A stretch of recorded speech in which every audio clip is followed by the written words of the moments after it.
Welcome back, recruits. I'm Robbie Grayson, and I'm here with General Schneider, and this is Bootcamp with the General. In this lesson, we're going to talk about the character trait of assertiveness, which is the ability to put your expectations forward in such a way that there is no misunderstanding. All right, General Schneider, with this character trait of assertiveness, this is oftentimes a character trait that I think young men get wrong. And they can use assertiveness as an excuse for violence or maybe vulgarity. Mm-hmm.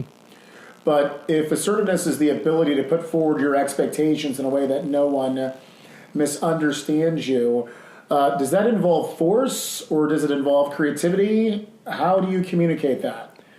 Well, I think it's conviction and knowledge of the situation. And a good example would be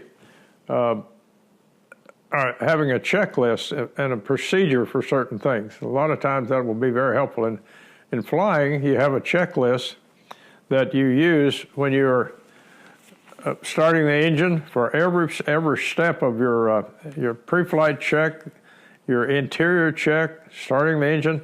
These are procedures that have proven to be good, solid ways to prevent having missing something when you're taking off. Okay. And if a good thing would be to have a checklist of just situations that you run into. And I used to, before I went home at night, I used to make up a checklist of what I had to do the next day, what was the most important thing. Okay. And I'd have a checklist of maybe the top 3 things that absolutely had to be done.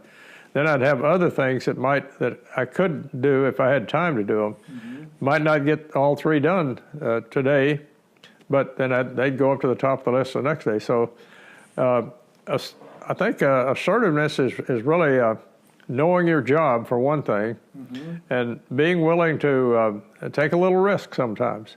Many times you have to go against the established order with tact and diplomacy. That's 2 other things I think that should figure into assertiveness. You don't just poke somebody in the nose.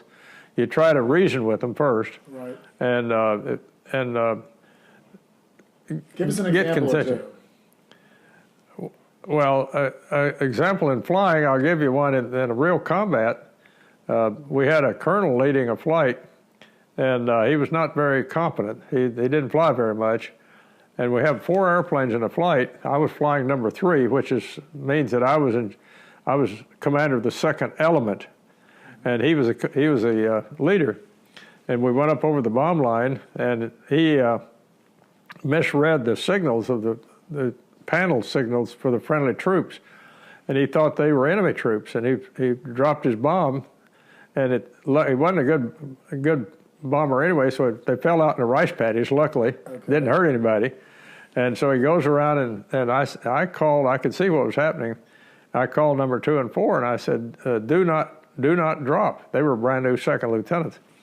And he said, we'll drop on the next pass, or words to that effect. And I said, 2 and 4, do not drop. So he dropped his bombs again out in the rice paddy, didn't hit anybody.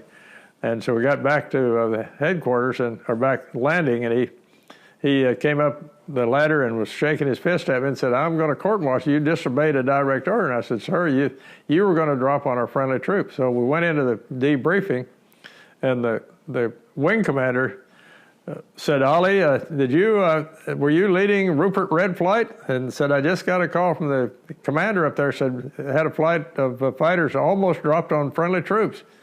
And so, of course, that diffused the situation. But right. That was assertiveness, and I could have really been in deep trouble, but I knew it was in the best interest of the situation.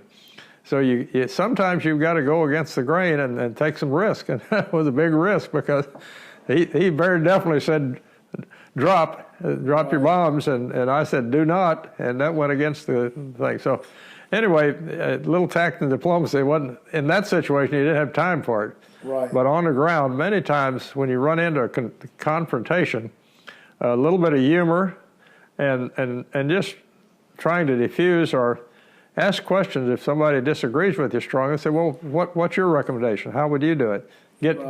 Toss the ball to them. That would be the tact and the diplomacy. Right. As well. Yeah, okay. Tact and diplomacy, instead of just immediately trying to poke somebody in the nose that you don't agree with. Right.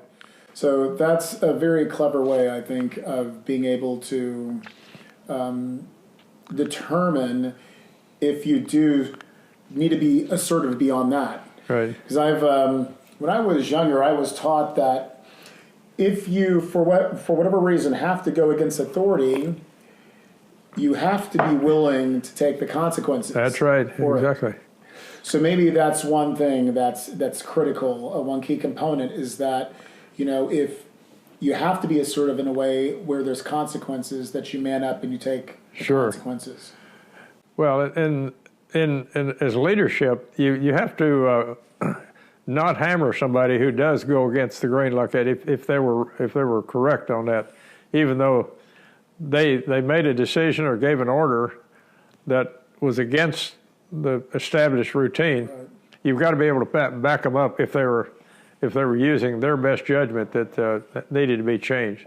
Wow. So loyalty is really important in that case. Do you have another story, maybe, that can further illuminate what assertiveness looks like, or what it looked like in your career? Well, I've forgotten what I told you, the one about commandeering the KC-135. Did I tell you that? Yes. You told me that yesterday.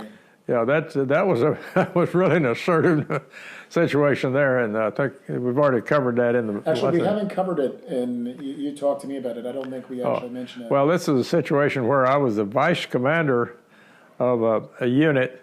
We had no operational flying. We were flying airplanes when they came out of the hangar. And the mayor of the local town was a big supporter of the airbase. He just, anything we wanted, he'd try to help us get. And I got a call from his aide that said, Dr. DeBakey is going to start open heart surgery. Now, this was many, many years ago. Routine now, but it was very experimental then. And the mayor had a bad heart situation, and they checked with the hospital in Houston. And Dr. DeBakey said, if we can get the mayor here and within 6 hours, we can save his life. Otherwise, he's going to die. And nobody else could do what needed to be done. So I looked out the window, and here was a tanker, a KC-135 Strategic Air Command tanker flying, doing touch and goes, checking out a new crew. And I called the commander, who I know, and I said, how would you like to have your guys take the mayor from here to Houston and get some flying time, and you still do training? And he said, if you give me an order, we'll do it. And I said, okay, let's go. So they taxied in. We got the mayor in the airplane, got him, had the jury rig to get him in the tanker, and they took off for Houston. And a little bit later, my four-star boss from Ohio called me and he said, Carl, I understand you have commandeered a Strategic Air Command tanker to take a civilian to Houston. Is that right? And I said, yes, sir. He said, well, tell me about it. So I told him, and all he said was, don't do that again. And I said, yes, sir. And that's all that ever came out of it. And the mayor, how did he fare? Oh, he survived. And, he survived. Oh, yeah, he lived. In fact, we're still living life, I think. So in both these examples you've given, you've actually illustrated how you were assertive really where it mattered because the loss of life was at stake. That's right. So, and that seems to kind of echo a couple of the character traits we've talked about already. There was magnanimity, right, which is, giving others a wide berth, being gracious. So that makes sense. So why don't you tell us a little bit more about this this checklist? Did you in business, so to speak, have a checklist that kind of followed protocol like this? What do you mean in vision? Like in business. In business. So when you were a civilian, did you somewhat have like a manual that you would follow, very similar to your we had your flight crew checklist? Sure, we had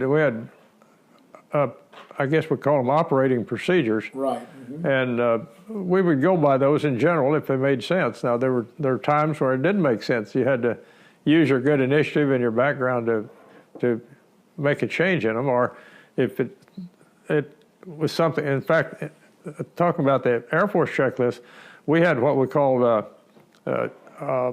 committees that would get together periodically and revise the checklist, mm-hmm, because maybe a procedure is not working properly or the technical situation has changed. Right. And the same thing in business. You may find that one of the things you're doing in your manufacturing process or in your sales program is not really working. So right, you need to have generally a checklist of best practices, I guess would be the best way to put it. And then also have a checklist for what you're going to do every day. Right. Top 3 things that really need to get done, and then other things that should be done if you have time. So that really helps focus you on what's the most important thing, and sort of a lot of times the easy things are what you like to do, but they may not be the most important thing. So you really need to think about that. And I tried to in the Air Force and in business.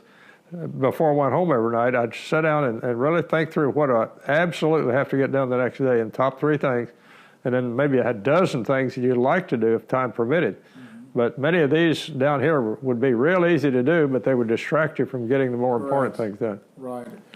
So what's important, I think, in assertiveness is being able to use tact and diplomacy, and also being willing to take the consequences. Yeah, that's very important. All right, that's good advice. Okay.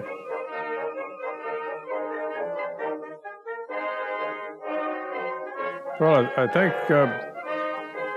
really try to be logical about things, and have some thoughts in the back of your mind of how you would benefit and how the situation would benefit if you're assertive. And again, that goes back to what we're talking about. Be willing to take the consequences if you're wrong, and admit that you're wrong. But just whatever you're doing, know your training, and have some kind of at least a written or a mental checklist of how you're going to do things, and that gives you the confidence then to make a statement that may be going a little bit against the grain of the current situation.